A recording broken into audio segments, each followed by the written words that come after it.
எங்களுக்காக வேண்டிக் கொள்ளும்.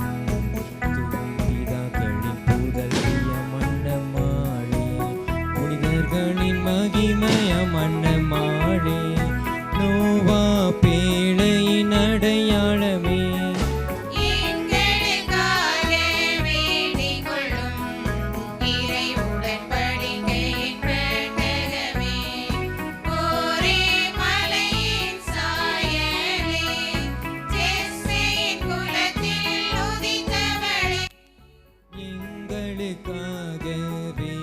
கொள்ளும்.